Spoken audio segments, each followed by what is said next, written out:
Guys, okay, so today I'll be teaching you all how to make kokoro or corn stick. Yeah, corn stick or kokoro, the same thing. And so we have the cornmeal. I'll be using the cornmeal. Yeah, we have the cornmeal, we have corn flour, we have corn starch. But to get the perfect kokoro, you have to use corn meal. It's more like ours, you know. So this is the cornmeal. We have the yellow and the white cornmeal. So I'm using the yellow cornmeal. So I'm using 1 cup of the cornmeal, and the sugar, 1/4 cup of sugar. You don't want it to be too sugary, and don't want it to be not too sweet, right?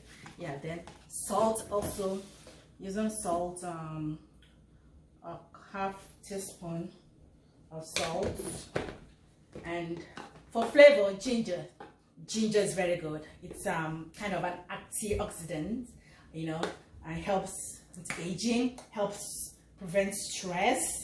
So much advantage. I've actually used it for all my cooking, you know, so I will be using it in my corn stick, also known as kokoro. So I'm using a teaspoon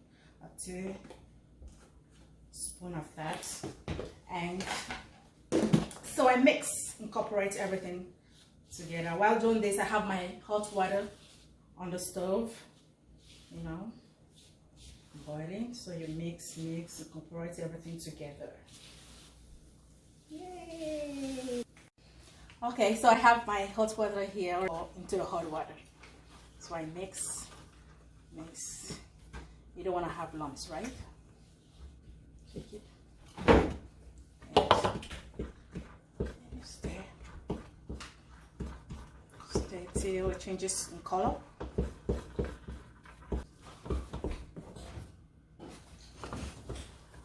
And always remember the quantity of water you use determine the quantity of mixture, right? Because you don't want it to be too watery and you don't want it to be too hard.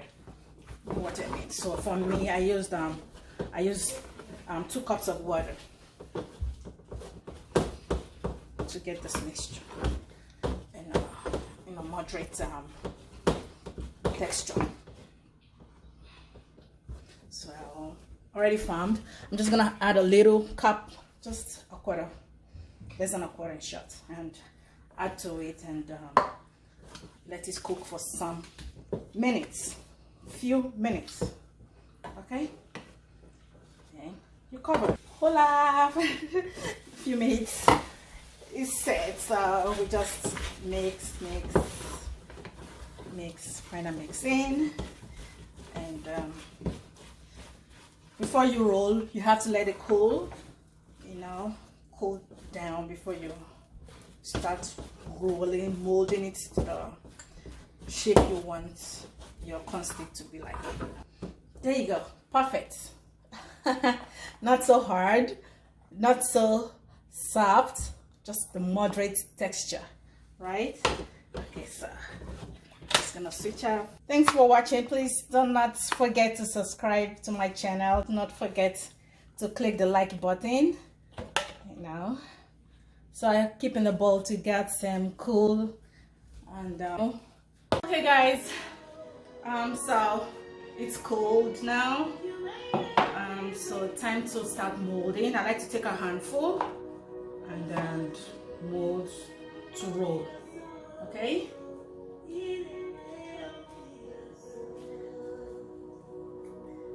Okay.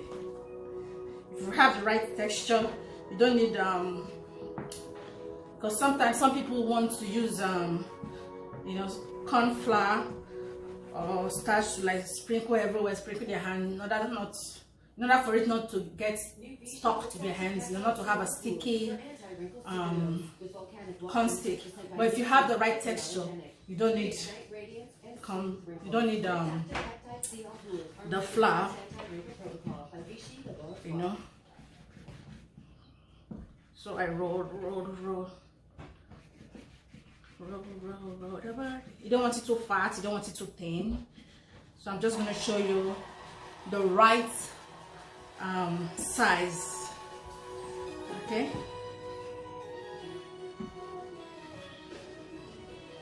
You can use your hand to roll also if you don't want a very long corn stick. But I like it long. That's why I prefer to roll on the board. Or sometimes I just roll on the table. Okay? You don't want it to be too long also, because except you have a very big frying pan, you know, to fry your thing, then you can make a very long stick.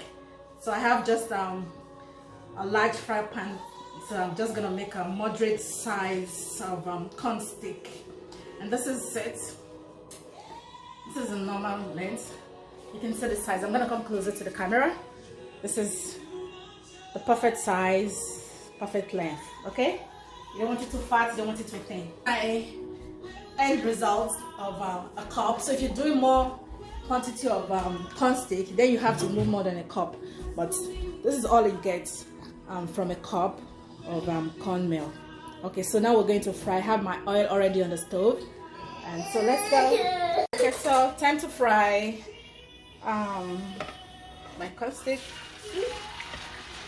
The oil has to be very hot before you put your corn stick roll. Okay, and your corn stick rather.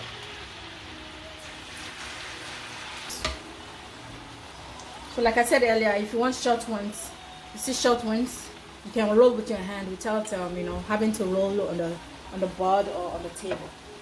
Okay, so you let it fry to dry, like fry it. For you to get that crunchy taste, it really has to like fry before you like, you know, touch. Okay. Okay, so I've waited for like 6 minutes before coming to touch this. So that's what you have to do to get a fantastic job.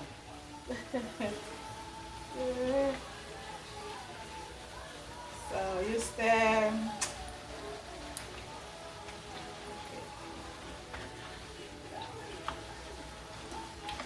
I'm seeing some burnt spots.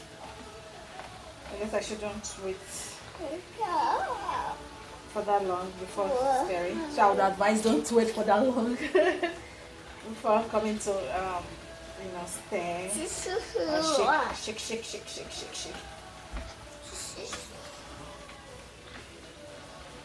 Looking perfect. The crunchies. Because if your kokoro isn't crunchy, that's your corn stick isn't crunchy, then that's not kokoro. I don't know what name to give that. Maybe we'll come up with a name. If you have any name we can call a corn stick or kokoro that is not crunchy, please let me know in the comments below, okay? Let me know in the comment section. I'll be right there reading your comments, okay? Oh my god, I can't imagine having a kokoro that's not crunchy. Oh my god, that was my baby. You okay? Hey sweetie, you okay? She's fine. She's fine. She just walked away after a fall. Oh my god. Get it out. So this is how your kokoro will look like. This is how it should look like, okay, after frying. Okay, so I'm just gonna switch off my stove. Okay, so I have my pan and my paper towel to soak up the oil that comes out from the corn stick, the kokoro. Okay. Oh, this is looking so good. Okay, so this is my kokoro. Yes, it's hot. Okay, so this is the final product of my corn stick. The making of my corn stick, making of kokoro. Yes, it's hot, Mama. You can eat it hot, you can eat it cold, you know. So this is my perfect snack. It's a perfect snack any day, anytime. Crunchy kokoro. Thank you, Leo. Bye. Don't forget to like and subscribe on my channel.